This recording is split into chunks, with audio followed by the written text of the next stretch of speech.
Sometimes the loneliest people understand suffering better than anyone else. And sometimes one simple choice to stop when everyone else keeps driving can change 2 lives forever.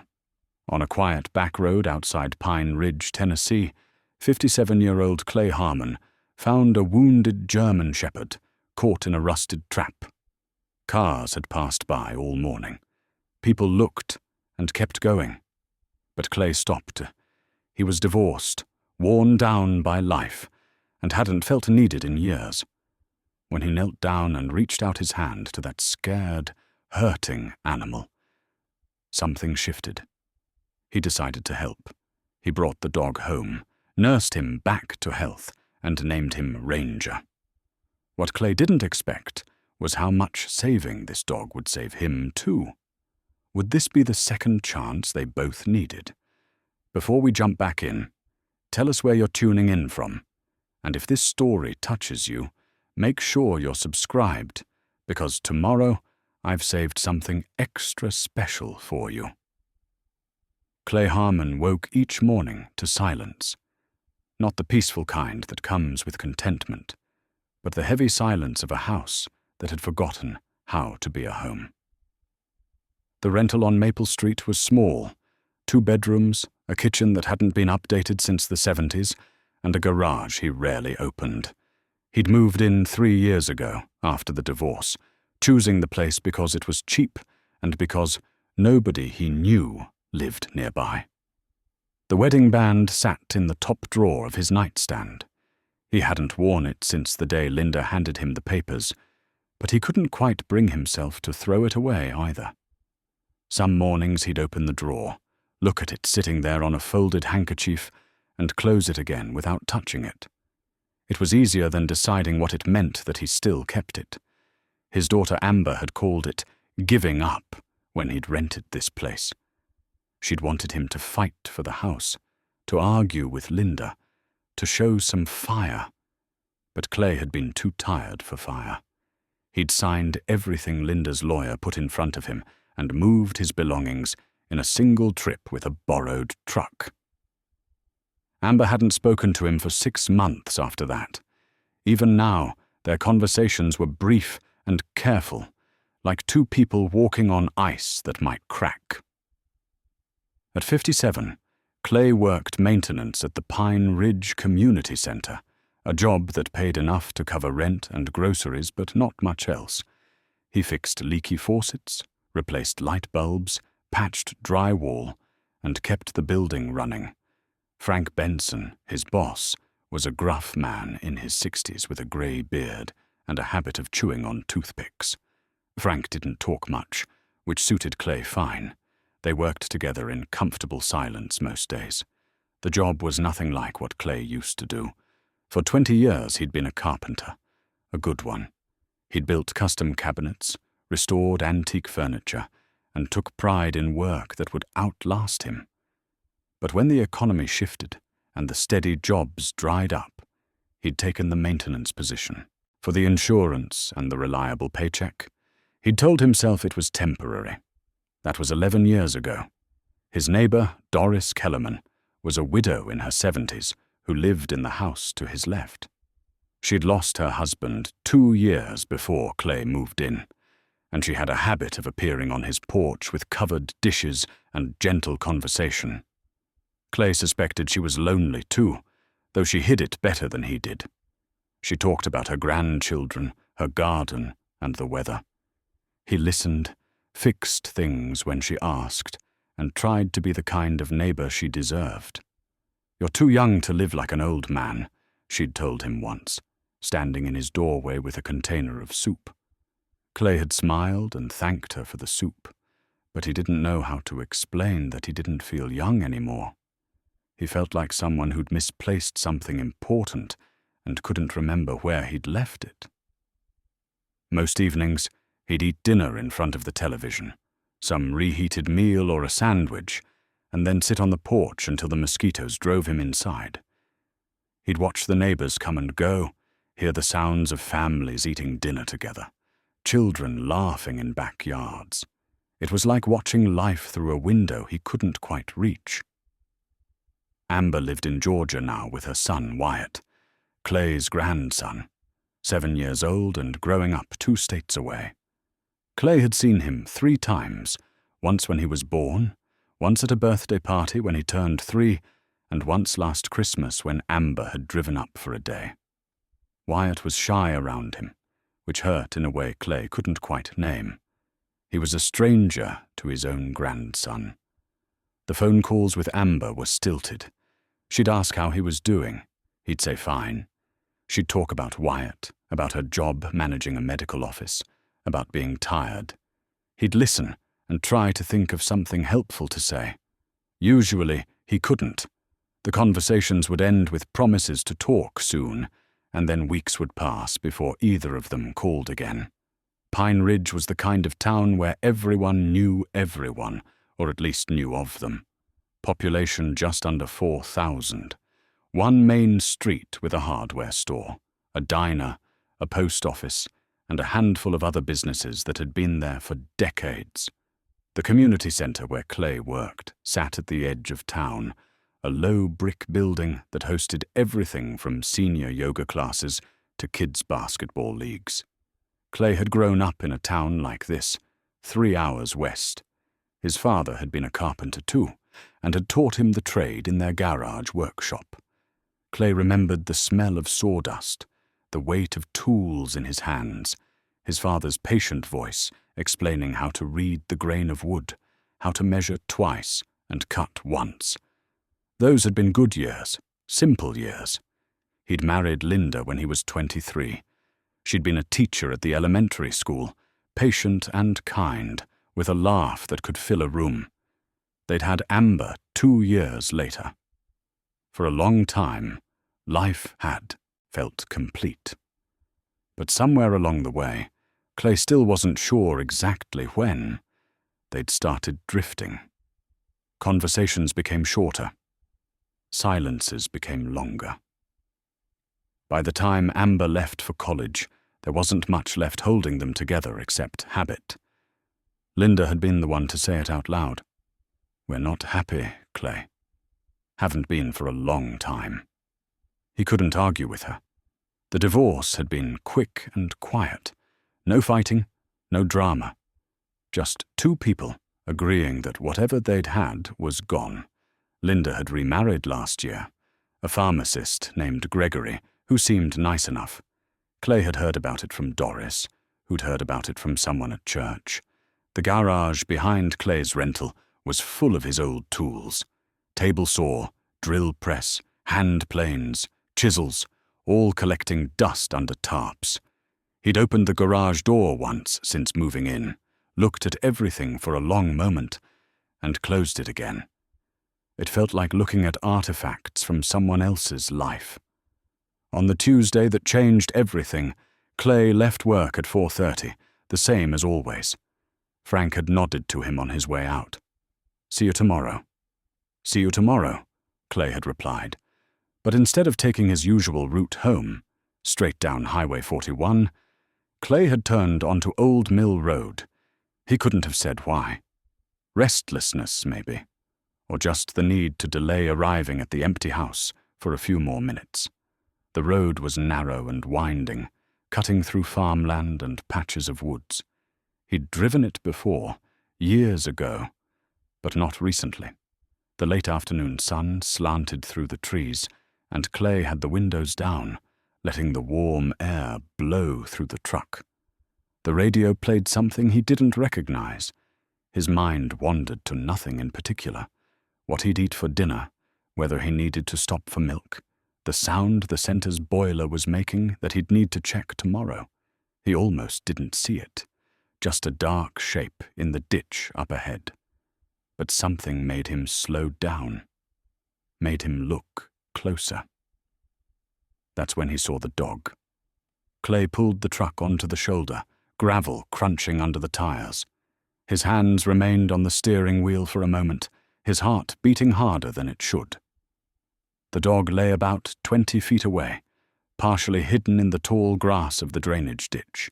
Even from the truck, Clay could see it wasn't moving much, just the slight rise and fall of labored breathing. He turned off the engine and sat there, staring. The rational part of his brain was already making arguments. It could be dangerous. The dog might bite. Animal control should handle this. He should call someone, keep driving. But he thought about the tire tracks in the dust. Fresh ones. Other people had stopped, looked, and decided to keep going. How many? 3 cars? 5. He wondered what they'd told themselves to make it okay. Clay opened the door and stepped out. The heat hit him immediately. That thick, humid Tennessee heat that made everything feel slower. Cicadas buzzed in the trees. Somewhere in the distance, a tractor engine rumbled. Clay walked toward the ditch, his work boots careful on the uneven ground. The German shepherd lifted its head as Clay approached. The dog's eyes were dark and frightened, lips pulled back to show teeth. A low growl rumbled from its chest. Clay stopped moving. "Easy there," he said softly. "Easy, boy." The dog's right front leg was caught in a rusted steel trap, the kind used for catching coyotes or foxes. Old and illegal now, but still occasionally found in rural areas. Blood matted the fur around the trap. The dog had clearly been there for hours, maybe longer. Its tongue lolled out, dry and pale. Dehydration. Probably heat stroke, too. Clay looked back at his truck, then at the dog again. The animal watched him with a mix of fear and something else. Pain. Exhaustion. Maybe a flicker of hope that someone would finally help. "I'm going to get you out of there," Clay said, though he wasn't sure if he was talking to the dog or himself. "Just stay calm." He walked back to the truck and grabbed the water bottle from the cup holder. He kept a toolbox behind the seat, basic stuff for emergencies. He pulled that out too, along with an old blanket he used to protect the truck bed when hauling supplies. When he returned to the ditch, the dog was still growling, but weaker now. Clay knelt about 6 feet away, moving slowly. He unscrewed the water bottle and poured some into his cupped hand, extending it toward the dog. "Thirsty?" he asked quietly. The dog's nose twitched. Its eyes moved from Clay's face to his hand and back again. The growling stopped. After a long moment, the dog stretched its neck forward and lapped at the water in Clay's palm. The tongue was rough and desperate. "That's it," Clay murmured. "That's good." He poured more water, let the dog drink again. Then he set the bottle down and opened the toolbox. He'd need something to pry the trap open. A screwdriver, maybe, or a pry bar. He found a large, flathead screwdriver and a pair of pliers. "I'm going to touch the trap now," Clay said, keeping his voice steady and low. "It's going to hurt for a second when it releases, but then you'll be free. Understand?" The dog watched him, panting. Clay moved closer, inch by inch. The dog tensed but didn't snap. Clay could see the animal was beyond fighting, too exhausted, too hurt. He examined the trap mechanism. Spring-loaded, rusted shut. He'd need to wedge the jaws apart carefully. He positioned the screwdriver between the trap's jaws and pushed down on the handle, using it as a lever. The metal groaned. The dog whimpered. Clay's hands were shaking. "Almost there," he whispered. "Almost." The trap released with a sharp click. The dog yelped and jerked its leg free, scrambling backward. Clay fell back on his heels, giving the animal space. The dog tried to stand, but collapsed, the injured leg unable to bear weight. Clay spread the blanket on the ground and moved closer, again, hands open and visible. "Let me help you. Please." The dog's eyes met his, really met his this time. Something passed between them. An understanding, maybe, or just mutual exhaustion. Clay slid his arms under the dog's body, feeling ribs too prominent under the fur, and lifted. The animal was heavy, maybe 70 pounds, but Clay managed. The dog didn't fight. It laid its head against Clay's chest, breathing hard. Clay carried the dog to his truck and settled it carefully in the passenger seat on top of the blanket. The dog's eyes were already closing. Clay grabbed his phone and searched for the nearest veterinarian. Dr. Phyllis Brennan's clinic was 7 miles away in town. He called as he started driving. "Pine Ridge Animal Care," a woman's voice answered. "I found a dog caught in a trap," Clay said, the words tumbling out. "He's hurt bad, dehydrated. I'm bringing him in now. We close at 5:30. "Please," Clay interrupted. "He needs help." There was a pause. Then, "Bring him in. We'll wait." The drive back to town felt longer than it was. Clay kept glancing at the dog, checking to make sure it was still breathing. The animal's eyes would flutter open occasionally, look at Clay, then close again. "Stay with me," Clay said. "We're almost there." Dr. Brennan was waiting at the clinic door when Clay pulled up. She was a woman in her early 60s, grey hair pulled back in a practical ponytail, wearing scrubs and an expression of professional concern. She helped Clay carry the dog inside and onto an examination table in the treatment room. "How long was he in the trap?" she asked, already examining the injured leg. "I don't know. Hours at least. Maybe since last night." Dr. Brennan worked quickly, checking vital signs, examining the wounds. "Severe dehydration. This leg is infected. I'll need to clean and treat it. Possible fracture. Some older scars here on his body, too." She looked up at Clay. This dog has been through more than just the trap. Clay felt something cold settle in his stomach. "What do you mean?" "These marks, these are consistent with fighting. Dog fighting." She pointed to scars along the dog's shoulders and neck. "See these? Bite marks. Old ones." Clay stared at the scars he hadn't noticed before. "Who would do that?" "People who shouldn't be allowed near animals," Dr. Brennan said grimly. She started an IV line. "I can treat him, but it'll cost around $800. Maybe more, depending on what we find. Do you want to surrender him to animal control? They might be able to help with costs." Clay looked at the dog lying on the table. The animal's eyes were open now, watching him with that same exhausted trust from the ditch. "No," Clay heard himself say. "I'll pay. I'll take care of him." Dr. Brennan studied Clay's face for a moment, then nodded. "All right, then. Let me get to work. This'll take a couple hours. You can wait in the lobby if you want." But Clay stayed, standing by the table, one hand resting near the dog's head. He didn't know why he'd said yes. Didn't know where the money would come from or what he'd do with a dog in his small rental. All he knew was that he'd stopped when others hadn't. And now he couldn't walk away. The dog's tail twitched, just once, barely a movement. But Clay saw it. "You're going to be okay," he whispered. "I promise." Clay brought the dog home just after 8 that evening. Dr. Brennan had cleaned and bandaged the leg, administered antibiotics and pain medication, and given Clay a list of instructions that felt overwhelming. The bill had been $763. Clay had put it on his credit card and tried not to think about how he'd pay it off. The dog lay across the passenger seat during the drive home, sedated but conscious. Clay had stopped at the store for supplies, dog food, bowls, a cushion that would serve as a bed. He'd stood in the pet aisle feeling lost, grabbing things that seemed necessary.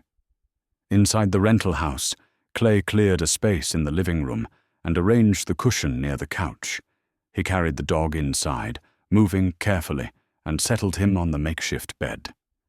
The animal's eyes opened briefly, then closed again. Clay sat on the couch and watched the dog breathe. The house felt different with another living thing in it. Less empty, somehow.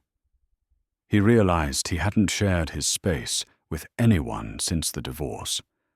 Not even overnight guests. It had been 3 years of complete solitude. Need to call you something, Clay said quietly. The dog's ear twitched at the sound of his voice. Clay thought about it, running through names in his head. Nothing felt right until he thought of the old park rangers he'd met on camping trips as a kid. Steady, reliable men who protected things worth protecting. Ranger, he said. That's a good name. The dog's tail moved slightly against the cushion. Clay spent that first night on the couch, a blanket pulled over his legs, waking every hour to check on Ranger. Each time he'd reach down and rest his hand near the dog's side, feeling the rise and fall of breathing, making sure everything was okay. It reminded him of when Amber was a baby, those anxious nights of new fatherhood. Morning came too early. Clay called Frank before his shift started. I need to take a few days off, Clay said, the words strange in his mouth. He couldn't remember the last time he'd asked for time off. You sick? Frank asked. No. I found a dog yesterday. Injured. Needs care for a few days. There was a pause on the line. Then Frank said, Take what you need. We'll manage. Thanks, Frank. Clay, good for you for doing that. The first week was harder than Clay expected. Ranger wouldn't eat unless Clay sat right next to him, hand near the bowl. The dog flinched at sudden movements, tensed when Clay reached for him. Trust had to be earned slowly, in small increments. Clay administered the medications on schedule, changed the bandages twice a day, talked constantly in that low, calm voice. He told Ranger about his day, even though there wasn't much to tell. He talked about the weather, about the neighbor's cat that visited the porch, about nothing and everything. I had a dog when I was a kid, Clay said on the third day, sitting on the floor near Ranger's bed. His name was Duke, big yellow lab. My dad brought him home as a puppy. Said every boy needs a dog. He was right about that. Ranger's eyes were open, watching Clay's face. Duke lived 14 years. Died when I was in my 20s, already married to Linda. I cried like a child. Linda held me and didn't say anything, just let me cry. Clay paused, surprised by the memory. He hadn't thought about Duke in years. Haven't had a dog since. Told myself I was too busy, but that wasn't really true. On the fourth day, Doris knocked on the door with a casserole dish.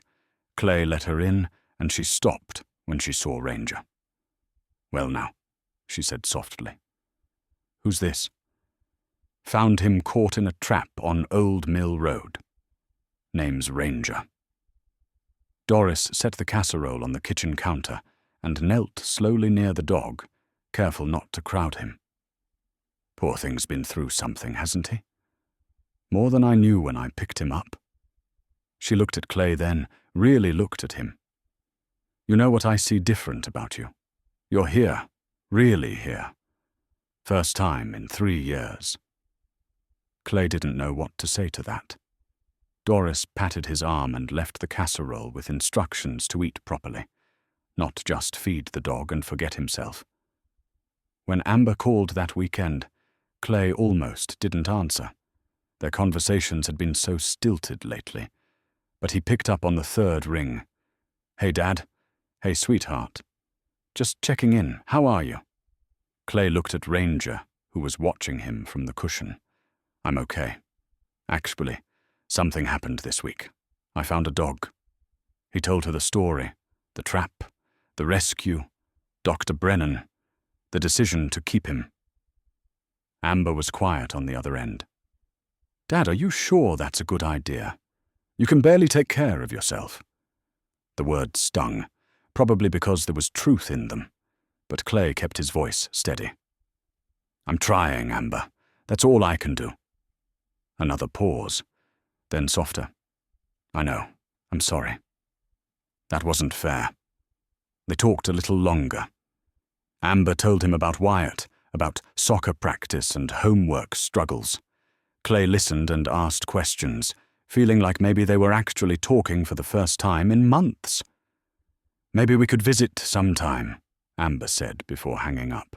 "Wyatt should meet his grandfather properly, and this dog of yours." "I'd like that." After the call, Clay felt lighter somehow. He returned to the living room and sat on the floor next to Ranger's bed. The dog had been eating better, taking short walks in the backyard, slowly healing. But he still wouldn't let Clay touch him beyond what was necessary for medical care. "We're both pretty beat up, aren't we?" Clay said. "Both been hurt. Both don't trust easy anymore." He extended his hand, palm up, and left it there between them. An offering, an invitation. Ranger looked at the hand, then at Clay's face. After a long moment, the dog stretched his neck forward and sniffed Clay's fingers. Then Ranger laid his head down, his nose resting against Clay's palm. Clay felt his throat tighten. He stayed perfectly still, afraid to move and break the moment. They sat like that for a long time, man and dog, both learning what it meant to trust again. That night, Clay went out to the garage for the first time since moving in. He pulled the tarp off his old tools, dust floating in the air. He found the leather leash hanging on a nail, the one from Duke, saved all these years. He wiped it clean with a rag and brought it inside. The next morning, Clay clipped the leash to Ranger's collar for the first time. The dog stood unsteadily, testing the injured leg. "Just around the yard," Clay said. "Small steps." They walked slowly, Ranger limping but managing. The morning sun was warm, birds singing in the trees. Clay looked down at the dog beside him and realized he was smiling. It was the first real smile he'd had in longer than he could remember. 2 weeks after the rescue, Clay returned to work part-time. He brought Ranger with him, unable to leave the dog alone for 8 hours. Frank took one look at the German shepherd, limping beside Clay, and nodded his approval. "Keep him out of the way of the classes and we're fine," Frank said. Clay set up a spot for Ranger in the maintenance office, a small room with a desk, filing cabinets, and shelves of cleaning supplies. He brought the cushion from home and a bowl of water. Ranger settled into the space like he'd always been there. The community center regulars noticed immediately. Irving Walsh, a postal worker who came for the lunchtime walking group, stopped by the office during his break. "Heard you got yourself a dog," Irving said, leaning against the doorframe. He was a lean man in his 50s, with kind eyes and a perpetual sunburn from his mail route. "Found him, more like," Clay said. He was in bad shape. Irving watched Ranger for a moment. "German shepherd. Good breed. Loyal." He paused. "You hear about the trouble over in Hartwell County? Dog fighting ring they busted last month?" Clay's attention sharpened. "No, I hadn't heard." "Yeah, nasty business. Sheriff's department found about 15 dogs, most of them in terrible condition. Some didn't make it." Irving shook his head. "Makes you wonder how people can be so cruel." After Irving left, Clay sat at his desk and stared at Ranger. The scars Dr. Brennan had pointed out seemed more prominent now that he knew what to look for. He thought about what Irving had said, dog-fighting rings in neighboring counties. How far did Ranger travel to end up in that trap? Where had he come from? That evening, Clay found himself in the garage again. Not just looking this time, but actually working. He cleared space on the old workbench, organized his tools, swept the floor. His hands remembered the motions, the way to hold a plane, the proper grip for a chisel. He started with something simple, a bird feeder. Just a small project to see if he still could. The wood was scrap pine he'd saved from a project years ago. He measured, cut, sanded. Ranger lay on a folded blanket nearby, watching. "Used to do this all the time," Clay said, fitting pieces together. "Built your grandmother a hope chest for our first anniversary. Took me 3 months, working nights after my regular job. She cried when I gave it to her. The work felt good. His muscles ached from disuse, but it was a satisfying ache. By midnight, he had a completed bird feeder, rough around the edges, but functional. He held it up for Ranger to see. Not bad for being out of practice. The next project was a small bench for the front porch, then a shelf for the bathroom. Each evening after work, Clay spent hours in the garage, and each evening Ranger was there with him. The dog's presence made the space feel less lonely, made the act of creating feel purposeful again. When Clay video called Amber the following Sunday, he turned the camera to show her the workshop. "Dad, are you building again?" She sounded surprised. "Just small things, keeping my hands busy." "That's good, really good." Her face softened on the screen. "Can I see Ranger?" Clay angled the phone toward the dog. Ranger lifted his head, ears perking at the sound of Amber's voice coming from the speaker.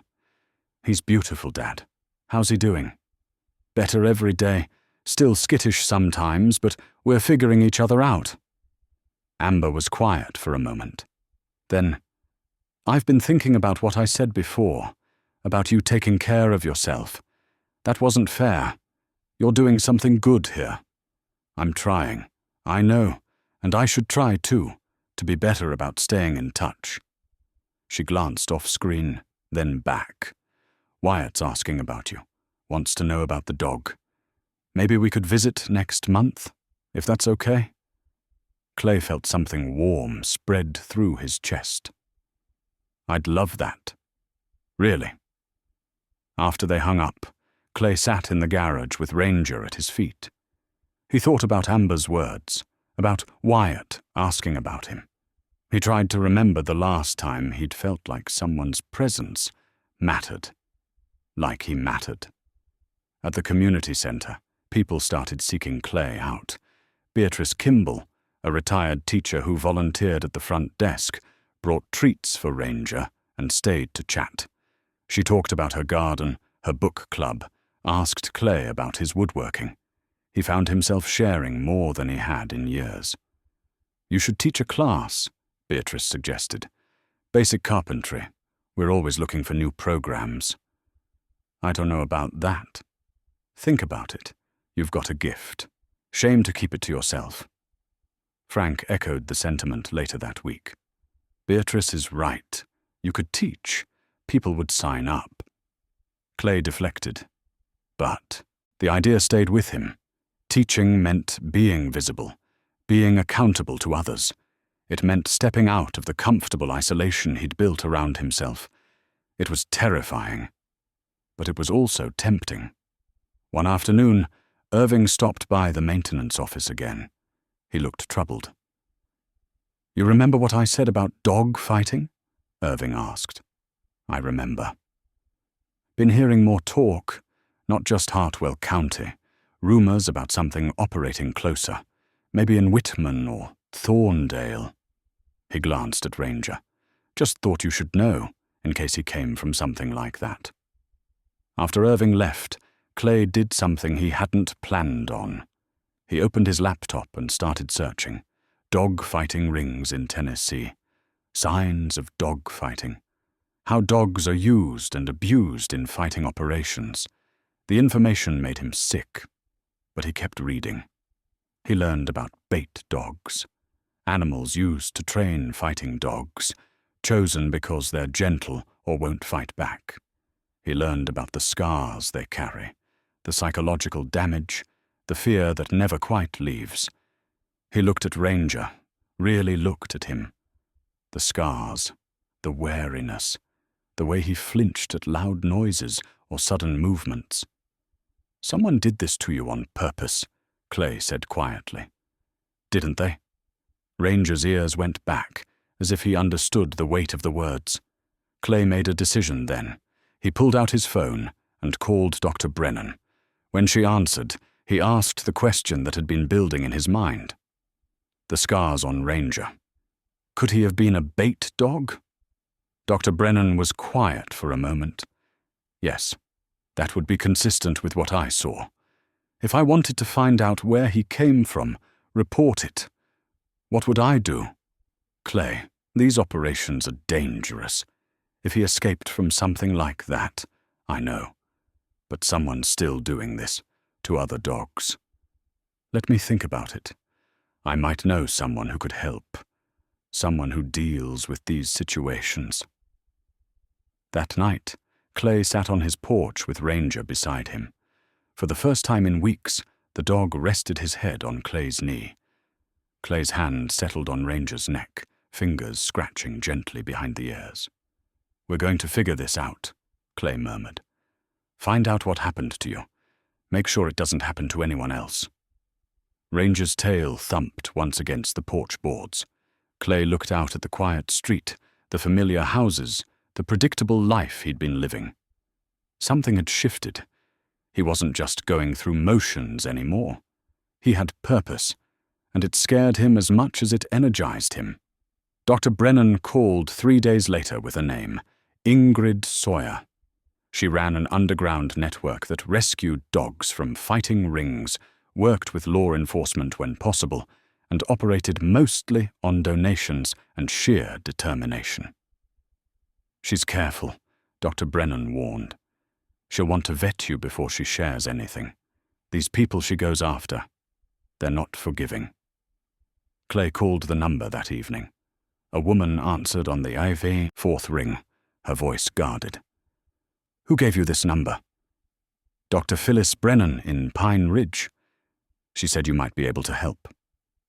"Help with what?" Clay explained about Ranger, the trap, the scars. He kept his voice steady, factual. When he finished, Ingrid was quiet for a long moment. "You understand what you're asking about. This isn't lost dogs finding their way home. This is organized cruelty. People who make money off suffering." "I understand." "Why do you care? You saved one dog. That's more than most people do." Clay looked at Ranger, who was watching him from the couch. "Because someone's still out there, hurting others. And I can't just pretend I don't know that." Another pause. Then, "Meet me Tuesday afternoon. 2 o'clock. Rosie's Diner off Highway 52. Come alone." The diner was 40 minutes away, in a town Clay had only passed through. He arrived early and took a booth near the back. At exactly 2 o'clock, a woman in her mid-40s walked in. She had short, dark hair streaked with grey, wore jeans and a faded jacket, and carried herself like someone who'd seen too much but refused to look away. She slid into the booth across from Clay without introducing herself. "You're Clay?" "Yes." "Show me pictures of the dog." Clay pulled out his phone and scrolled through photos. Ranger on the day he'd brought him home, the injuries, the healing progress. Ingrid studied each one carefully. "Bait dog," she said quietly.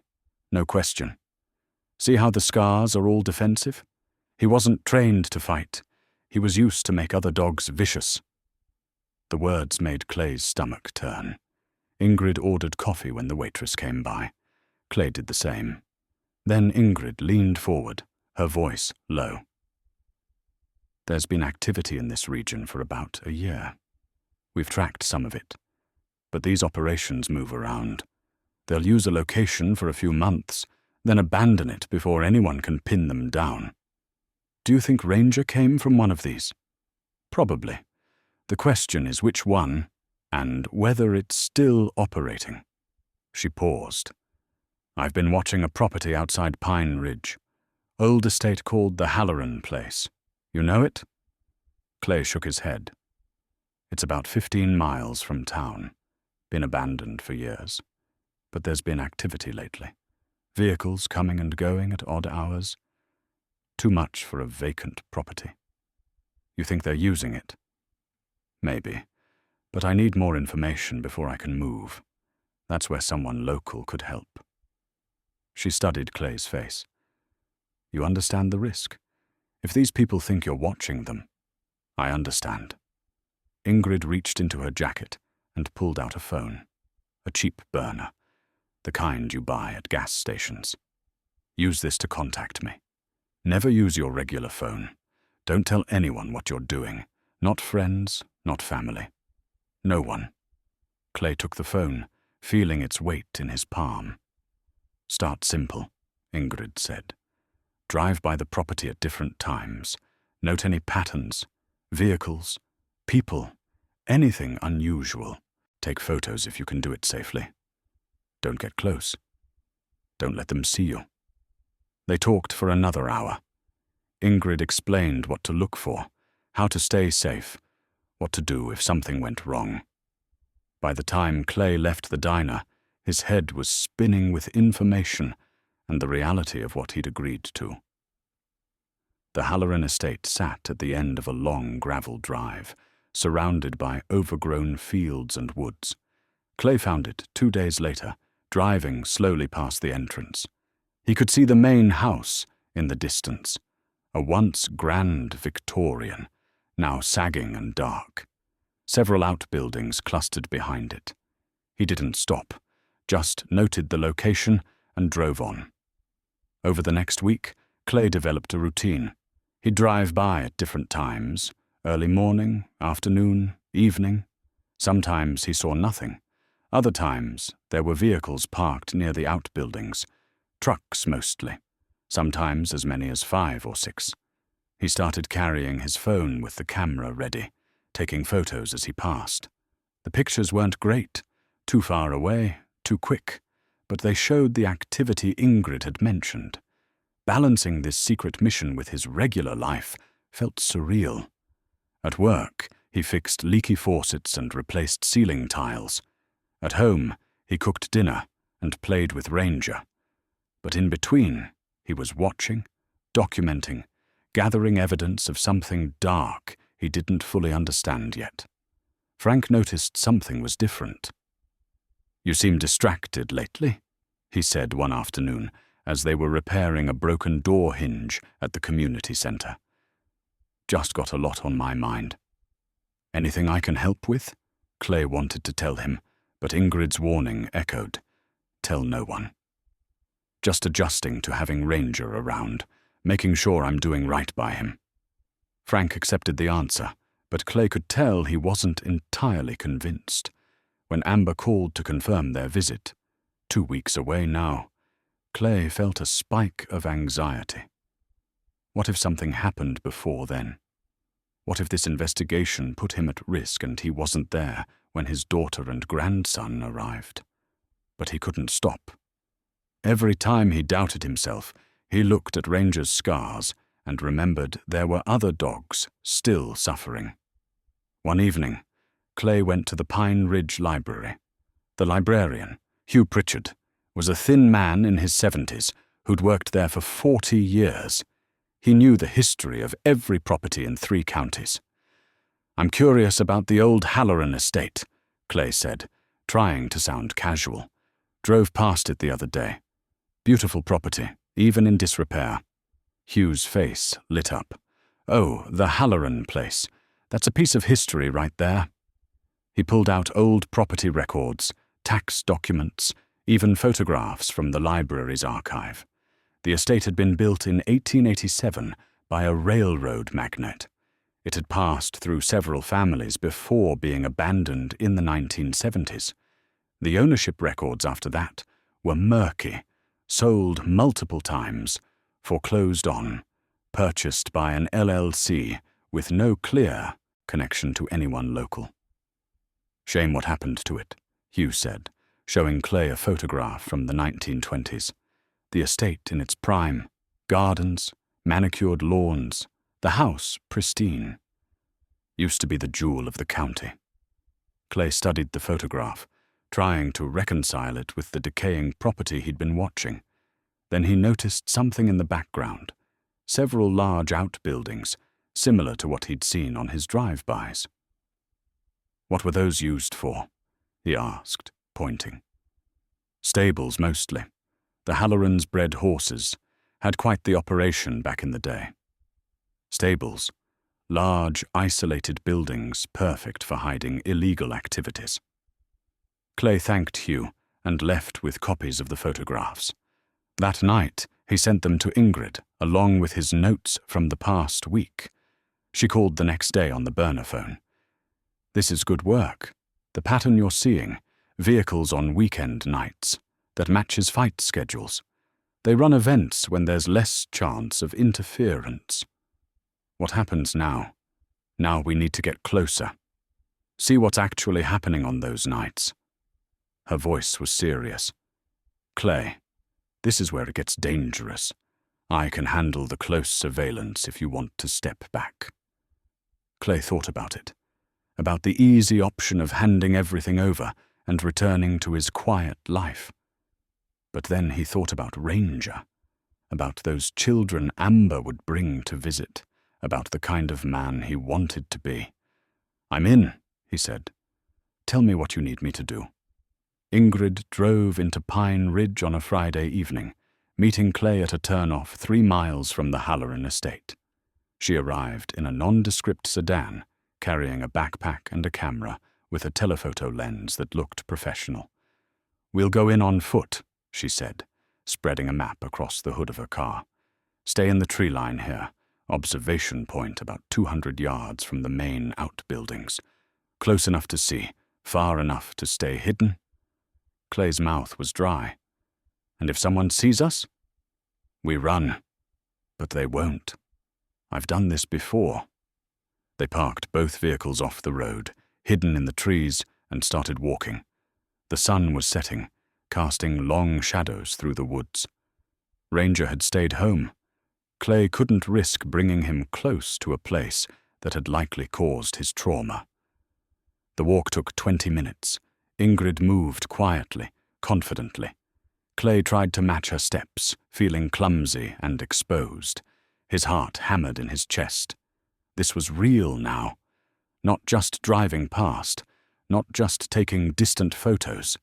This was active investigation of dangerous people.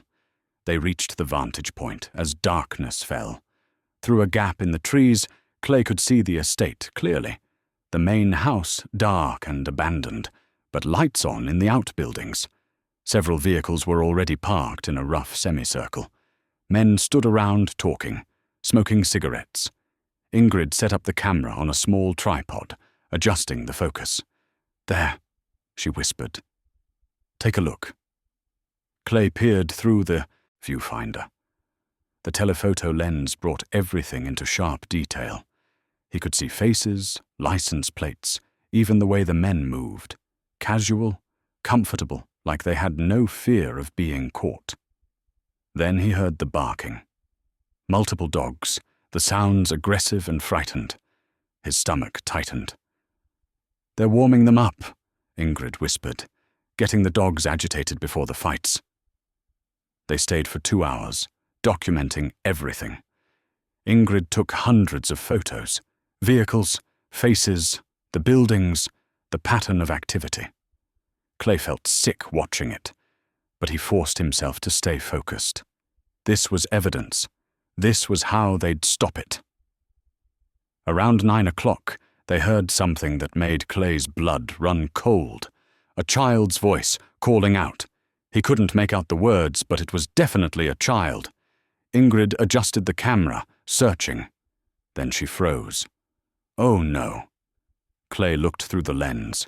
A boy, maybe 10 or 11, was carrying buckets of water toward one of the outbuildings. Behind him, a younger girl, maybe 7 or 8, swept the ground near the entrance with a push broom. "They're using children," Clay breathed. "Family operation," Ingrid said grimly. "Happens more often than you'd think. Kids grow up in it, don't know any different." Clay watched the boy pour water into bowls, the girl finish sweeping, and disappear inside one of the buildings. His grandson Wyatt was 7, the same age as that little girl. The thought made him want to charge down there, but Ingrid's hand on his arm stopped him. "We document," she whispered firmly. "That's all. We can't help them by getting caught." They stayed another hour, taking more photos, watching the pattern of activity. Finally, Ingrid packed up the camera. We've got what we need. Let's go. The walk back felt longer. Clay's mind was racing, filled with images of those children, the sounds of the dogs, the casual cruelty of the men standing around like this was a normal Friday night. At the vehicles, Ingrid showed him some of the photos on the camera's display. This changes everything. With children involved, we need child protective services. FBI, maybe. This isn't just animal cruelty anymore. How long will that take? Building a case. Could be weeks. Could be months. Federal agencies move slowly. She saw his expression. I know it's hard. But if we move too fast, they'll scatter and set up somewhere else. We need to shut this down completely. Clay drove home feeling hollowed out. The house was quiet when he walked in. Ranger greeted him at the door, tail wagging, and Clay knelt down and held the dog close. I saw where you came from, he whispered into Ranger's fur. I saw what they're still doing. That night, he barely slept. Every time he closed his eyes, he saw those children. Wyatt's face superimposed over theirs. The thought that kids were being raised in that environment, taught that hurting animals was acceptable, maybe even normal. It was unbearable. Morning brought Amber's call confirming their visit. We'll drive up next Friday. Stay through the weekend. Wyatt's so excited to meet Ranger. I can't wait to see you both, Clay said, and meant it. But guilt nagged at him. What if something went wrong before then? What if his involvement in this investigation put him in danger? He pushed the thoughts away and tried to focus on normal life. Work at the community center, evening hours in the workshop, walking Ranger through the neighborhood. But everything felt like performance now, like he was playing at being normal, while his real life existed in those surveillance photos and encrypted messages on the burner phone. Doris noticed. She stopped by one afternoon with fresh bread and that knowing look grandmother's perfect over decades. Something's weighing on you, she said simply. Clay almost told her. The words were right there, but he remembered Ingrid's warning. Just trying to figure some things out, making decisions about the future. It wasn't entirely a lie. Well, whatever it is, you don't have to carry it alone. You've got people who care about you now. Don't forget that. After she left, Clay sat on the porch with Ranger and thought about her words. For 3 years he'd been alone by choice, by habit, by the belief that he didn't deserve connection anymore. But somehow, in the past month, that had changed. He had Doris checking on him, Frank asking if he was okay, Amber planning visits, Irving stopping by to chat, even Beatrice pushing him to teach that carpentry class. He'd rebuilt something he hadn't realized was broken, a place in a community. People who noticed when he was troubled. People who cared. Over the next week, Ingrid made contact with her federal connections. An agent named Lowell Keegan was interested. He specialized in animal cruelty cases that crossed state lines. She arranged a meeting for all 3 of them at a coffee shop 2 counties over. Clay used the burner phone to document more activity at the Halloran estate. He varied his times, his routes, always careful to never establish a pattern that might be noticed. He saw the children twice more. Each time felt like a weight added to his chest. The burner phone buzzed one evening with a text from Ingrid. Meeting with Keegan set for Tuesday 2 p.m. Bring everything. Clay gathered his photos, his notes, the observations he'd written down after each surveillance session. He printed out the historical documents from the library, showing the property layout. It all went into a folder that he hid in his workshop, under a false bottom in his old toolbox. Tuesday came. Clay told Frank he had a doctor's appointment and left work early. The coffee shop was nearly empty when he arrived. Ingrid was already there, sitting with a man in his 40s wearing a polo shirt and khakis, trying to look casual, but carrying himself like law enforcement. "Clay, this is Agent Keegan, FBI." Keegan shook Clay's hand firmly. "Ingrid tells me you've done some impressive work." They spent 2 hours going through everything. Keegan asked detailed questions, took notes, examined the photos carefully. When Clay mentioned the children, Keegan's expression darkened. "That brings this to a whole different level. We'll need to coordinate with CPS, local sheriff, possibly ATF if there are weapons involved." He closed his notebook. "This is going to take time to do right. Maybe 3 weeks to get all the warrants, coordinate the agencies, plan the raid. 3 weeks?" Clay felt the weight of it. 3 more weeks of those dogs suffering, those children living in that environment. "I know it's hard," Keegan said, "but if we rush it, we risk them getting away. We need to be thorough." After the meeting, Clay sat in his truck in the parking lot, trying to process everything. 3 weeks. Amber and Wyatt would visit in 2 days. He'd have to maintain normalcy through that. Then wait another 2.5 weeks, while knowing exactly what was happening 15 miles from his house. He looked at his hands on the steering wheel.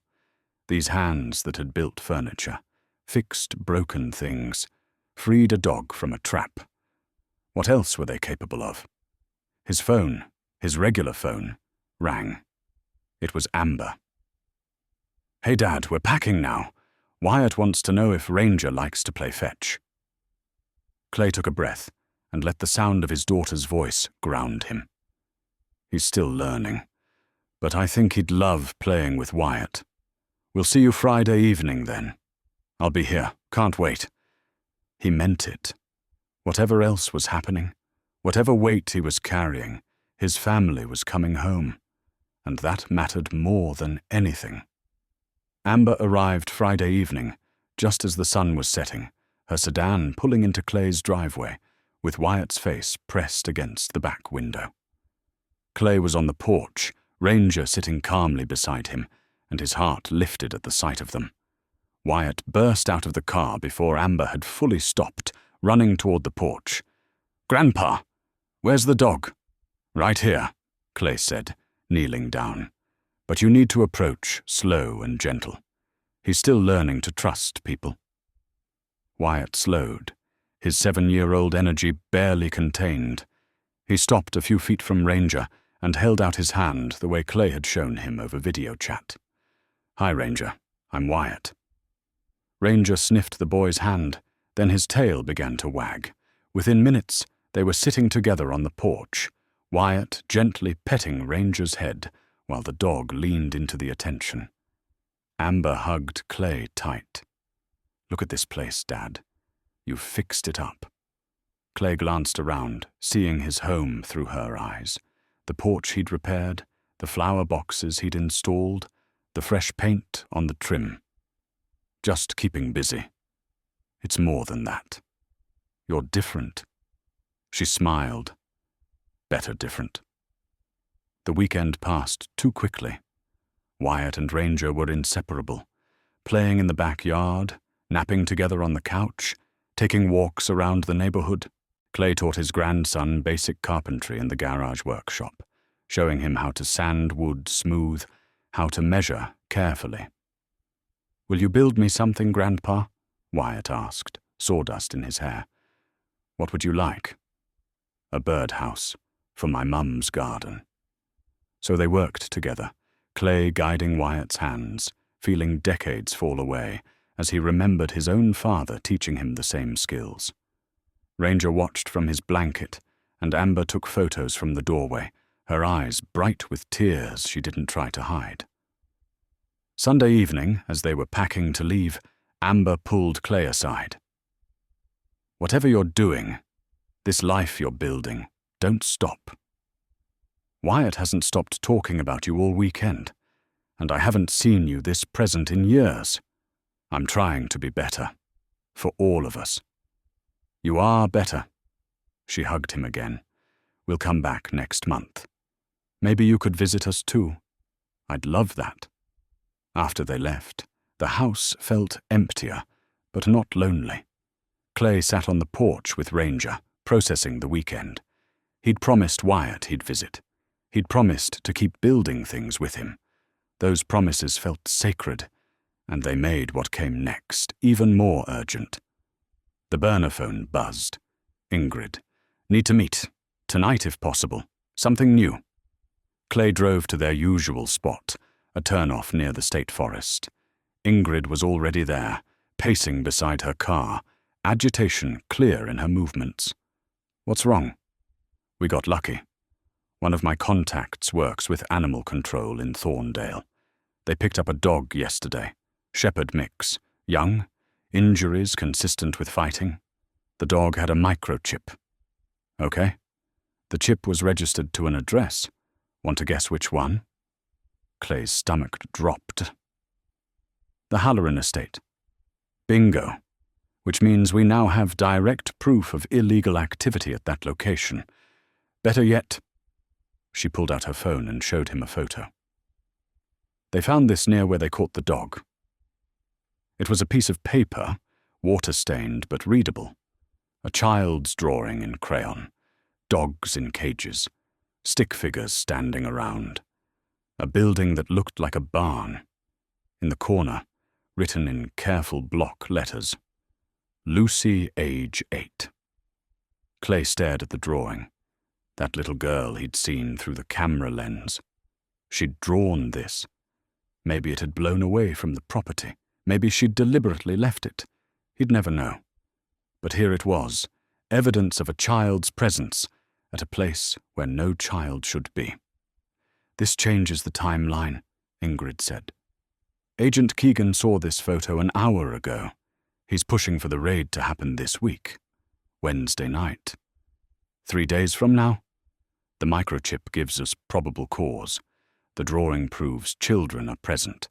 Keegan thinks we can fast-track the warrants. He's coordinating with Child Protective Services, local sheriff, and his own team." She looked at Clay seriously. "He wants to know if you want to be there, as a civilian observer. You started this investigation. You've earned the right." Clay thought about those children, about the dogs still suffering, about Ranger's scars and the promise he'd made to his grandson to visit next month. If something went wrong on Wednesday. But he also thought about what Doris had said, about not carrying things alone, about being part of something bigger than himself. "I'll be there. It's going to be intense. Multiple agencies, armed personnel, potential for resistance. You'll stay at the command post, away from the actual action. But still, I understand." They went over the plan. The raid would begin at dawn Wednesday, before the property woke up fully, while people were still disoriented. Clay's role would be minimal but important. Stay with the animal control team, help calm and assess the dogs once the site was secured. His experience with Ranger made him valuable for that. Monday and Tuesday passed in a blur of nervous energy. Clay went through the motions at work, but his mind was elsewhere. Frank finally cornered him Tuesday afternoon. "Whatever you've gotten yourself into, be careful." Clay looked up, surprised. "What makes you think?" "I've known you a year, Clay. You've been different these past weeks, distracted, purposeful but worried. I don't need to know the details.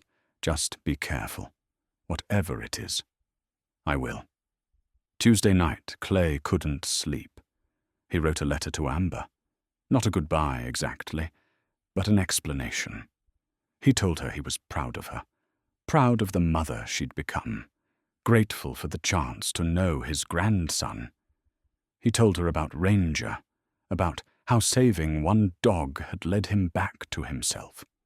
He didn't mention the raid, but he wrote the letter as if he might not get another chance.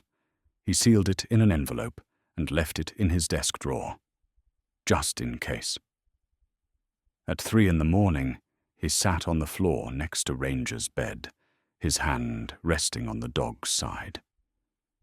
"Tomorrow we're going to help the others," he whispered. "The ones who weren't as lucky as you. The ones still trapped in that place." Ranger's tail thumped softly against the floor. Clay thought about the path that had led him here, from stopping on that back road to sitting in the dark before dawn, preparing to help raid a criminal operation. It seemed impossible. A month ago, he'd been going through life like a ghost. Now he was more alive than he'd been in years, and more frightened. But fear meant something was at stake. And for the first time in a long time, Clay had things worth protecting. Not just Ranger, but the life he was rebuilding, the relationships he was repairing, the person he was becoming. He pulled out the child's drawing that Ingrid had copied for him. Lucy, age 8. In a few hours, she'd be safe. Those dogs would be safe. And the people running that operation would face justice. Clay pinned the drawing to his workshop wall, next to the photo of the Halloran estate in its prime. A reminder of what had been lost, what could still be saved. He tried to sleep for a few hours, but mostly just lay in bed watching the ceiling, listening to Ranger breathe in the next room. At 5 o'clock, he gave up and made coffee. At 5:30, he showered and dressed in dark, practical clothes, as Ingrid had instructed. At 6 o'clock, the burner phone buzzed. "Staging area in 30 minutes. Let's finish this." Clay knelt beside Ranger one more time. "I'll be back soon. Be good." Then he walked out into the pre-dawn darkness toward something he'd never imagined himself doing, carrying a sense of purpose that felt both terrifying and absolutely right. The staging area was an abandoned farm 3 miles from the Halloran estate. When Clay arrived in the grey pre-dawn light, the place was already organized chaos. Multiple vehicles parked in careful formation, FBI sedans, county sheriff SUVs, animal control vans, 2 ambulances standing by. Personnel moved with quiet efficiency, checking equipment, studying maps, speaking in low voices. Clay parked where Ingrid had instructed and walked toward the largest group. He felt immediately out of place among the law enforcement officers in tactical gear, but Ingrid spotted him and waved him over. "Clay, you remember Agent Keegan." The FBI agent shook his hand. "Glad you're here. Your documentation made this possible." He gestured to a folding table covered with maps and photographs, many of them Clay's surveillance pictures. "We've got 17 personnel going in. Primary objective is securing the children safely. Secondary is detaining suspects and documenting evidence. Third is animal rescue." Clay nodded, trying to absorb the information being delivered rapid fire. "You'll stay here at command with animal control," Keegan continued. "Once we give the all clear, you'll go in with their team. Your job is helping assess and calm the dogs. Ingrid says you're good with traumatized animals." "I've worked with one," Clay said. "I'm not an expert." "You're more qualified than most." Keegan pulled out a radio. "You'll monitor on this. Channel 3. Listen, but don't transmit unless there's an emergency." A woman approached, mid-30s, wearing an animal control uniform with Jackson County across the back. "I'm Cora Chen, Animal Control Supervisor." "You're the civilian consultant?" "Clay Harmon." "Ingrid vouches for you, so that's good enough for me. When we get the call, we go in with protective equipment. Some of these dogs might be aggressive. Most will be terrified. We move slow, we speak soft, we don't force anything. Understand?" "Yes, ma'am." The sky was lightening. Someone handed Clay a vest marked Civilian Observer. He put it on, feeling the weight of it, both physical and symbolic. Around him, teams were doing final checks: weapons, communication equipment, medical supplies. Sheriff Boyd Hutchins approached the command table. Clay recognized him from his visit to the sheriff's office weeks ago. Hutchins looked tired but determined. "We've got Child Protective Services standing by," he said to Keegan. "2 social workers ready to take custody of the minors. Medical personnel briefed on what they might encounter." Keegan nodded. "Tactical team ready?" "Standing by." Clay's heart was hammering. He pressed the radio to his ear as Keegan began the final briefing. "We have warrants for the property and for arrest of anyone on site. Intelligence suggests 2 to 4 adults present, possibly armed. 2 confirmed minors. Unknown number of animals." Keegan's voice was calm, professional. "Rules of engagement. Secure the children first. Use minimum necessary force. We want everyone out alive and in custody." Teams moved to their vehicles. Clay stayed at the command post with Cora and 2 other animal control officers. They watched as the tactical vehicles pulled out in formation, heading toward the Halloran estate. Ingrid stood beside Clay, binoculars raised. "This is it, everything we've worked for." The radio crackled. "All units moving into position." Clay's hands were shaking. He shoved them in his pockets and tried to breathe evenly. More radio chatter. "Team 1 in position. South approach clear. Team 2 ready. North perimeter secure. Team 3 holding. Main entrance covered." The dawn was fully breaking now, soft light spreading across the rural landscape. Birds were singing, indifferent to the human drama unfolding. Then Keegan's voice. "All teams. Execute. Go, go, go." The radio exploded with voices overlapping. Movement reports, confirmations, the sounds of vehicles and shouting. Clay strained to understand what was happening. "Main building breached.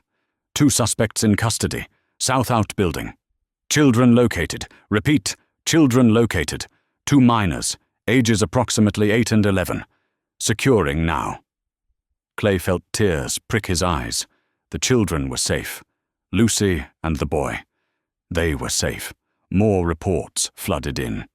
Additional suspect detained. No resistance. Outbuilding 2 secure. Multiple animals present. Outbuilding 3. We need animal control. At least 20 dogs here. Cora was already moving toward the van. "That's our cue. Let's go." Clay climbed into the passenger seat, his legs feeling weak. The drive to the estate took 5 minutes, but felt longer. As they pulled up the gravel drive, Clay saw it all clearly for the first time in daylight. The Victorian mansion, decrepit and hollow. The outbuildings, old stables converted into something dark. Law enforcement vehicles everywhere. People in custody sitting on the ground, hands secured behind them. And then he saw the children, a boy and a girl, wrapped in blankets, being led to an ambulance by 2 women in professional clothes, the CPS social workers. The girl was crying. The boy looked shell-shocked, empty. As Clay watched, the boy's eyes met his across the distance. Something passed between them. Recognition, maybe, or just the acknowledgement that someone had seen them, had cared enough to help. Then they were in the ambulance, and the doors closed, and they were gone towards safety and evaluation and hopefully healing. "Mr. Harmon!" Cora was waiting. "We need you!" Clay followed her toward the outbuildings. The smell hit him first, waste and fear, and something metallic he realized was blood.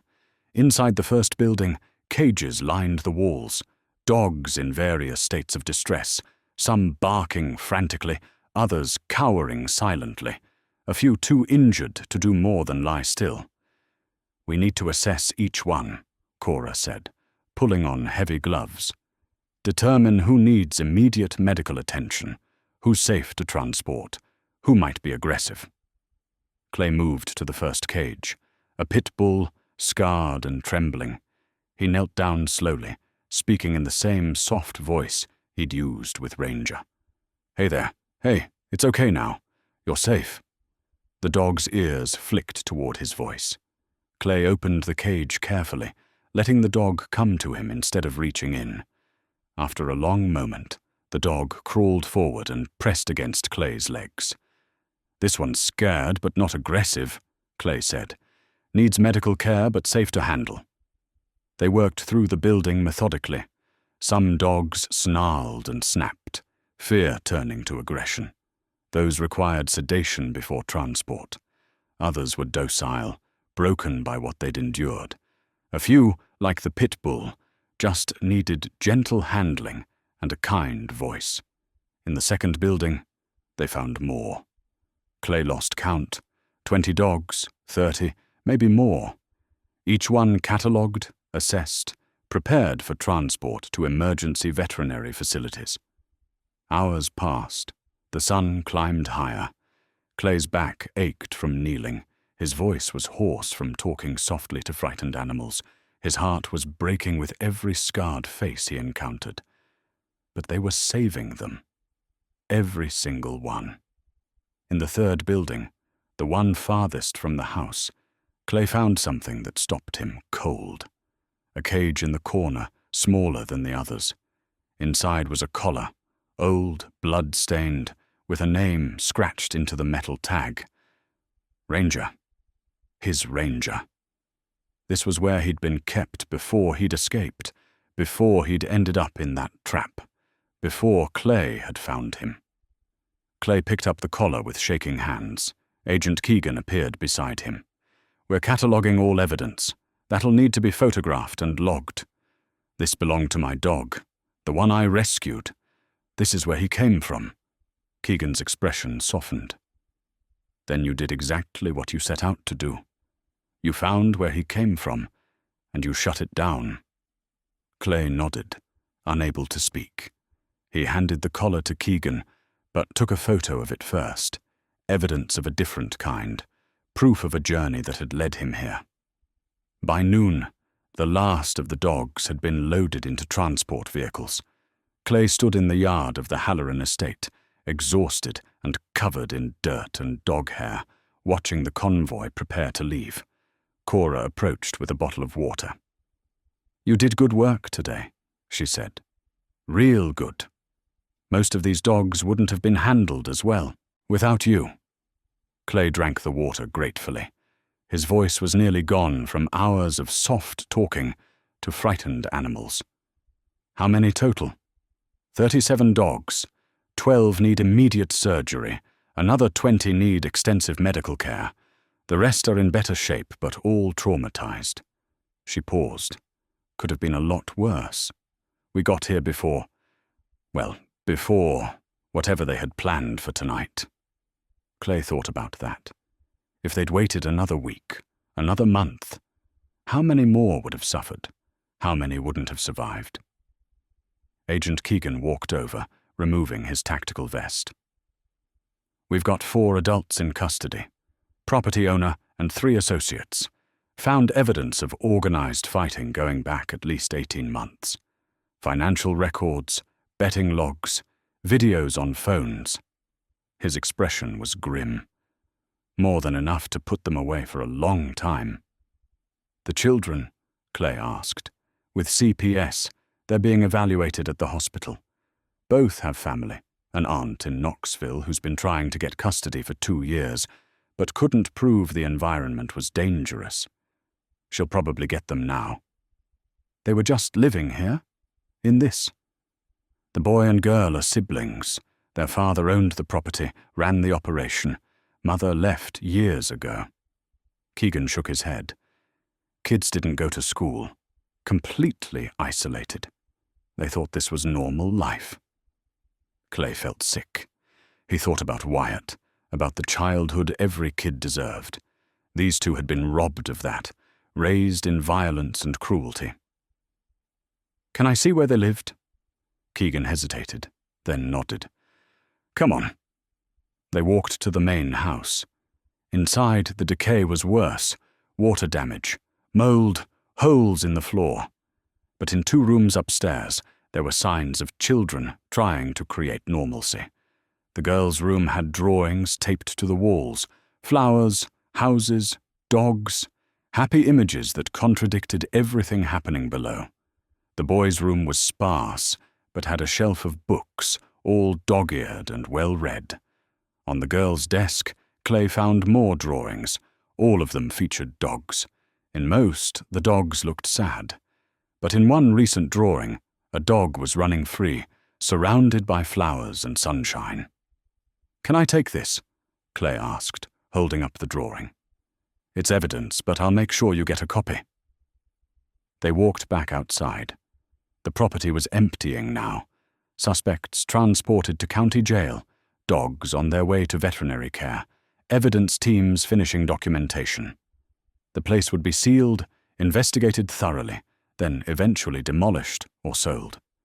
In the daylight, with the horror removed, it was just an old farm. Buildings that had once housed horses now empty.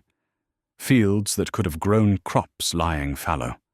So much wasted potential, turned toward cruelty. Ingrid found Clay sitting on the tailgate of an animal control truck. She looked as exhausted as he felt. "We did it," she said simply. "We did. I've been doing this work for 8 years. This is the biggest operation I've helped shut down. The most dogs rescued at once." She looked at the estate. "None of it would have happened if you hadn't stopped for one dog on a back road." Clay thought about that moment, seeing Ranger in the trap, making the choice to help. How that single decision had led to this chain of events. 37 dogs saved, 2 children removed from an abusive situation, 4 criminals arrested. "I just couldn't leave him there," Clay said quietly. "That's what makes you different from most people. You saw suffering and you stopped." Sheriff Hutchins approached, removing his hat. "Mr. Harmon, I owe you an apology. When you came to my office asking about animal cruelty, I dismissed you. Told you to leave it to the professionals. I was wrong. You had limited resources? I had excuses. You had compassion and determination. That made the difference." He extended his hand. "Thank you for not listening to me."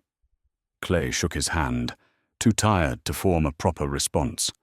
As the afternoon wore on, Clay helped load the last pieces of equipment. His phone, his regular phone, buzzed with a text from Doris. "Haven't seen you today. Everything okay?"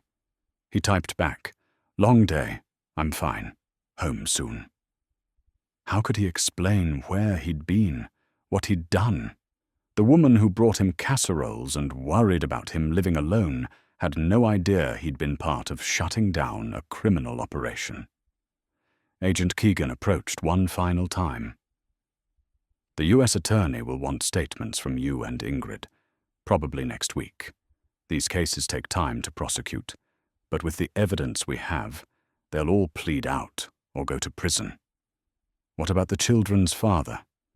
Facing the most serious charges, animal cruelty, child endangerment, operating an illegal gambling enterprise. He won't see freedom for a very long time." Clay nodded, feeling a grim satisfaction. "One more thing," Keegan said. He held out the collar, Ranger's original collar, now sealed in an evidence bag. "We've photographed and documented it. When the trial's over, you can have it back. Figured you might want it." Clay took the bag, seeing Ranger's name scratched into the metal.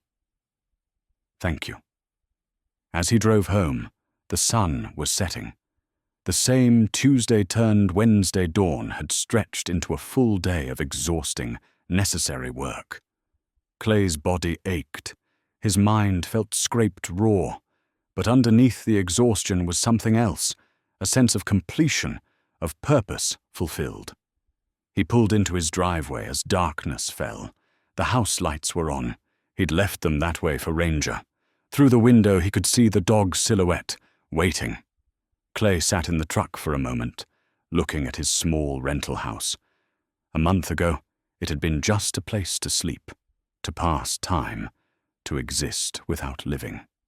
Now it was home, a place where he'd rebuilt himself, found purpose, reconnected with family. All because of one decision to stop on a back road. He got out of the truck, carrying the evidence bag with Ranger's collar, and walked toward the door, toward the dog who'd saved him by letting himself be saved, toward the life he was learning to live again. The door opened before he reached it. He'd left it unlocked. Ranger stood there, tail wagging, whole and healed and free. "Hey, boy," Clay said, his voice breaking. "We did it. We helped the others."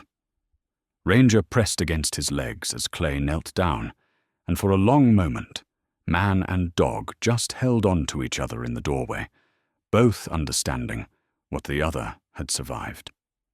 Clay slept for 12 hours straight. When he woke Thursday afternoon, Ranger was on the bed beside him, something the dog had never done before. Clay's hand found Ranger's fur, and they lay there together in the quiet afternoon light. His phone showed missed calls from Frank, from Doris, from Amber. He'd deal with those later. First, he needed to process what had happened, let his mind catch up to his body. He showered, made coffee, and sat on the porch. The neighborhood looked exactly the same as always. Kids riding bikes, neighbors mowing lawns, the ordinary rhythm of small-town life. But Clay felt fundamentally changed by what he'd witnessed and done. His phone rang. Ingrid. "How are you holding up?" she asked. "Still processing." "Yeah, me too. I wanted you to know. I got word from the veterinary teams. All 37 dogs are stabilized. 3 needed emergency surgery, but they're going to make it. The rest are responding to treatment." Clay felt tension. He didn't know he was carrying release from his shoulders. "That's good. That's really good." Agent Keegan called. "The U.S. Attorney's Office is fast-tracking the prosecution. With the evidence we gathered, the videos on their phones alone, they're expecting all 4 to accept plea deals within a month." "What about the children?" "Their aunt got emergency custody this morning. She's been trying to get them for years. Now she finally can." Ingrid paused. "Clay, what you did, starting from nothing, just one rescued dog. It's remarkable. Most people would have stopped at saving Ranger." "I couldn't. Once I knew—" "I know. That's what makes you different." She was quiet for a moment. "I'm going to keep doing this work. There are other operations out there. Would you want to help with surveillance when needed? No pressure, but you're good at it." Clay thought about the fear, the sleepless nights, the weight of knowing what was happening. But he also thought about those 37 dogs now getting medical care, about Lucy and her brother safe with family who loved them. "Let me think about it," he said. "Right now, I just need to be still for a while." "Fair enough. Call me if you need anything." After they hung up, Clay went to his workshop. The space felt different now. Not just a place he'd rediscovered, but a sanctuary he'd earned. He found the copy of Lucy's drawing that Agent Keegan had given him before he left. The one with the dog running free through flowers. He pinned it on the wall next to the historical photo of the Halloran estate. Past and future, destruction and hope, all hanging there together. Frank stopped by that evening, carrying a 6-pack of root beer. "Figured you might need company," he said, settling into a porch chair. "You going to tell me where you disappeared to?" Clay hesitated, then told him. Not everything, but enough. Finding Ranger, discovering where he came from, working with Ingrid and the FBI, the raid yesterday. Frank listened without interrupting, his expression growing more serious. "That's why you've been distracted," Frank finally said. "You were hunting down criminals." "I was trying to help some dogs." "You did more than that. You did something most people wouldn't have the courage to do." Frank opened 2 root beers, handed one to Clay. "I'm proud of you. Worried, but proud." They sat in comfortable silence, watching the sun set. Ranger lay between them, content. "The community center board met today," Frank said eventually. "They want to offer you the carpentry class, teaching basic woodworking, starting next month. Beatrice has been pestering them about it. I don't know if I'm ready for that. You built a whole case against criminals. I think you can handle teaching people to use a table saw." Frank smiled. "Think about it. No pressure." After Frank left, Clay called Amber. He kept the story simple. He'd been helping with an animal rescue situation. It had taken up more time than expected. But it was resolved now. "Are you okay, Dad? You sound exhausted." "I am, but I'm fine. Wyatt's been showing everyone at school the birdhouse you two built together. His teacher wants to know if you'd video chat with the class about carpentry." She laughed. "My dad, the celebrity craftsman." Clay smiled despite his exhaustion. "Tell his teacher I'd be happy to." They talked for another hour, easy conversation about nothing important and everything that mattered. Amber's job, Wyatt's soccer team, plans for Thanksgiving. Normal family talk that felt precious after the past few days. Friday morning, Agent Keegan called with an update. All 4 suspects had been formally charged. The children's father was being held without bail. The property had been seized as evidence and would eventually be sold, with proceeds going to animal welfare organizations. "One more thing," Keegan said. "We found records going back 3 years. Your dog, Ranger, he was reported stolen from a family in Kentucky 2 years ago. They'd been looking for him ever since." Clay's heart sank.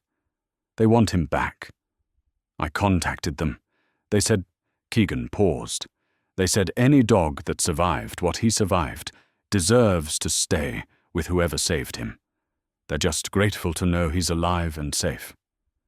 Clay looked at Ranger, who was watching him with those intelligent, trusting eyes.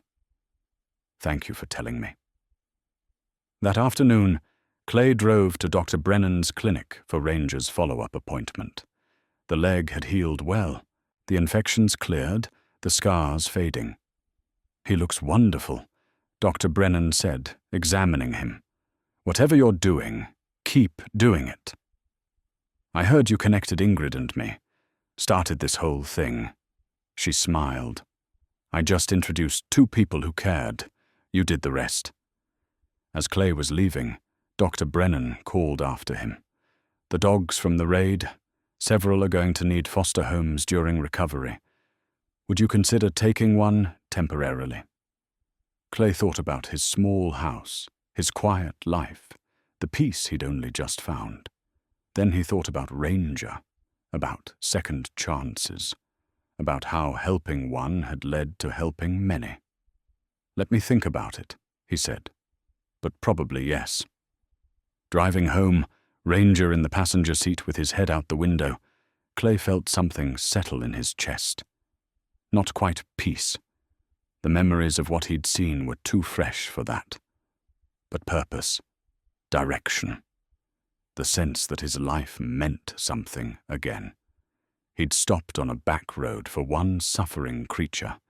That choice had rippled outward in ways he never could have imagined, touching dozens of lives, animal and human both. And it wasn't over. It was just beginning. 3 months later, Clay stood in his workshop on a crisp November morning, running his hand along a piece of walnut he'd been shaping into a jewelry box. Ranger lay on his blanket in the corner, no longer the frightened, wounded animal from that summer day. The dog was healthy, confident, at peace. The workshop had changed, too. A new sign hung outside, Harmon and Son Carpentry. Clay had made it himself, the letters carefully routed and painted. The Son was for Wyatt, though his grandson was too young to be a real partner. But it felt right, leaving the door open for possibilities, for family, for a future that included more than just himself. Orders had been steady since he'd started taking commissions again. Nothing fancy. Cutting boards, small furniture pieces, repairs. Word spread in a small town, and people remembered that Clay Harmon used to be a fine carpenter before he'd lost his way for a while. The carpentry class at the community center met Tuesday and Thursday evenings. 8 students, ranging from a teenager to a retired pharmacist. Clay had been nervous teaching that first session, but Frank's encouragement and Beatrice's enthusiasm had carried him through. Now, 2 months in, he actually looked forward to it. There was satisfaction in passing on skills his father had taught him. A car pulled into the driveway. Clay looked up to see Amber's sedan, right on schedule. She and Wyatt had started visiting every other weekend, the distance between them shrinking with each trip. Wyatt burst into the workshop, older somehow than he'd been just 2 weeks ago. "Grandpa, can we work on my project?" They'd started building a bookshelf for Wyatt's room, a real project that would take months, teaching the boy patience and precision.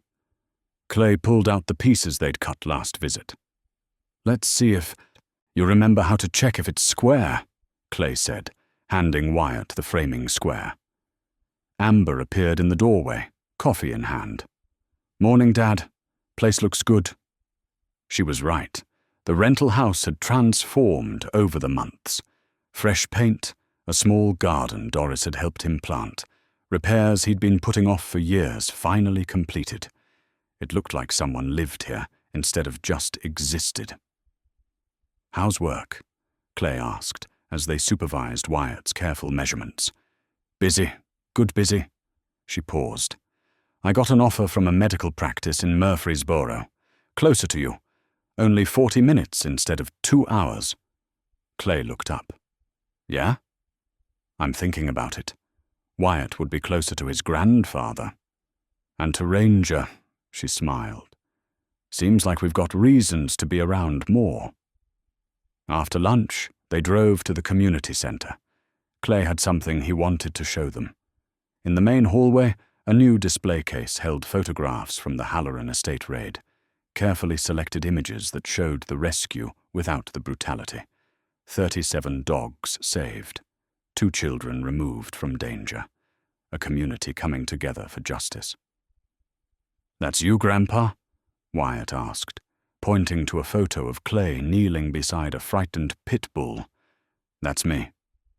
"You saved all those dogs?" "A lot of people saved them. I just helped." But the plaque below the photos told a different story. Through the dedication of community members and law enforcement, this operation was shut down.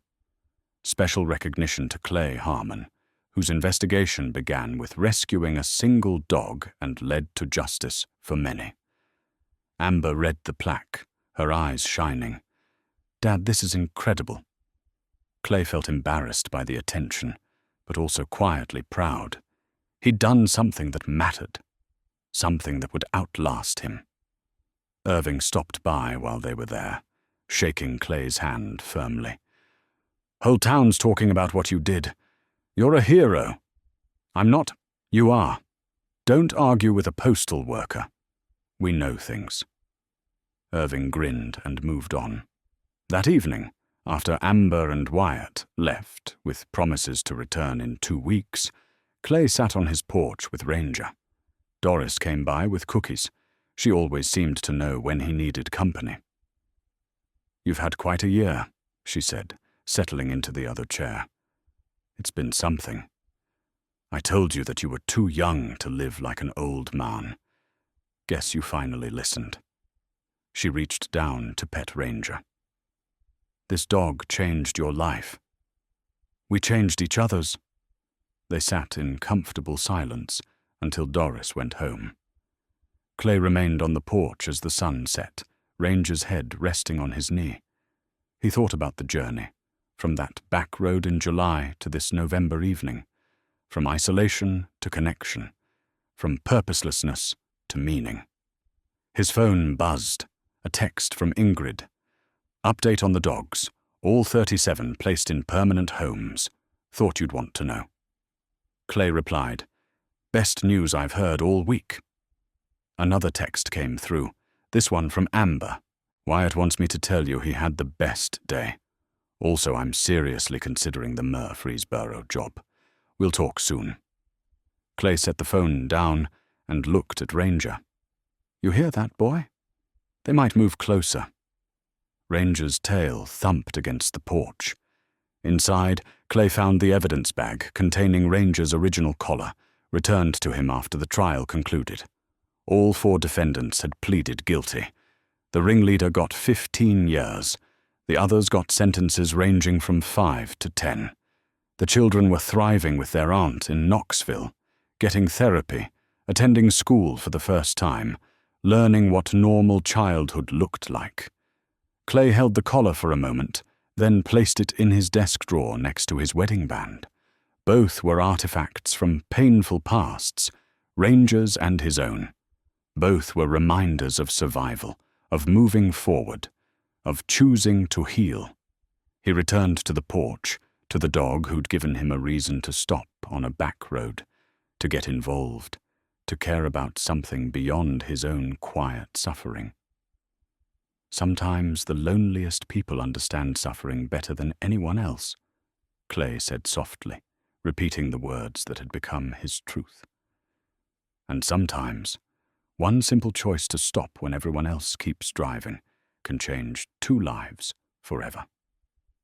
Ranger looked up at him with those dark, knowing eyes. I stopped that day, Clay continued. And everything changed. Not because I was special, or brave, or knew what I was doing.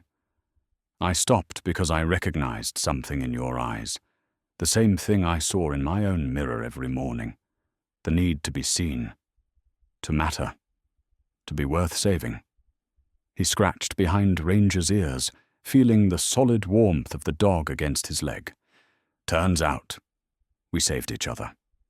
And if an old man and a broken dog can find their way back... Clay looked out at the quiet street, the peaceful neighborhood, the life he'd rebuilt one day at a time.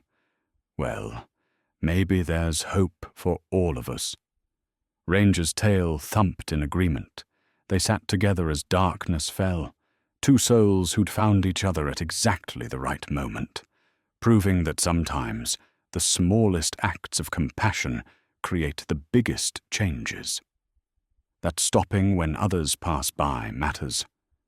That choosing connection over isolation, action over despair, hope over resignation, that's how lives are rebuilt.